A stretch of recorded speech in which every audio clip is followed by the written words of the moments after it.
Bonsoir à tous, amateurs de sensations fortes et d'infusions douteuses. Aujourd'hui, on ne va pas parler des bouchers pressés, des serial killers de l'autoroute qui font le travail en 5 minutes, histoire de ne pas rater leur série Netflix. Non. On va parler des artisans du crime. De la haute couture du meurtre. On va parler des empoisonneuses. Ah, l'empoisonnement.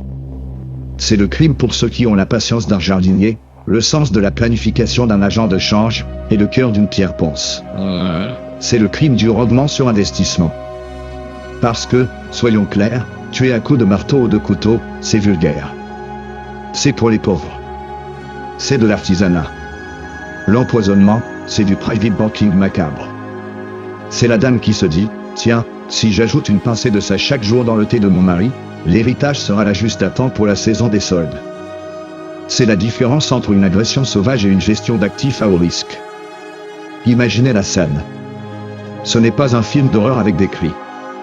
C'est une pièce bien éclairée, avec des rideaux propres, et la dame qui sert un bouillon délicieux en demandant « Chérie, ça va mieux ?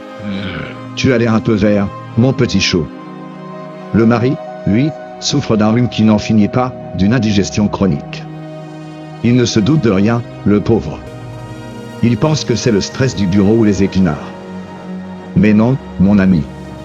Ce n'est pas un virus. C'est le plan d'épargne retraite de ta femme. Un plan avec une toxicité élevée et un taux de rendement absolument garanti. Prenez Marianne Cotton, par exemple.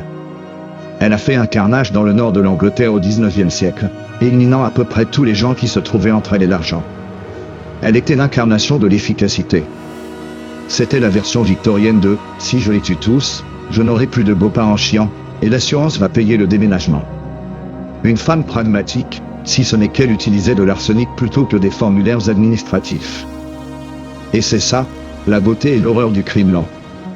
La victime passe des semaines, des mois, à se plaindre.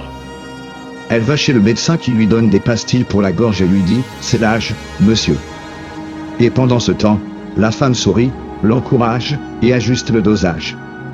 C'est une torture psychologique pour deux, pour le mari qui se demande pourquoi il est toujours malade, et pour la tueuse qui doit attendre que ça monte au capital. La vraie terreur, ce n'est pas le serial killer qui court après vous dans la forêt. C'est la personne qui vous demande « tu reprends un peu de soupe » avec un sourire trop parfait. C'est le danger qui vient avec la cuillère, pas la machette. Alors, la prochaine fois que votre partenaire vous propose une tisane aux herbes un peu trop forte, ou insiste pour que vous finissiez ce vieux pot de confiture, demandez-vous, est-ce de l'amour, ou est-ce un placement financier optimisé ?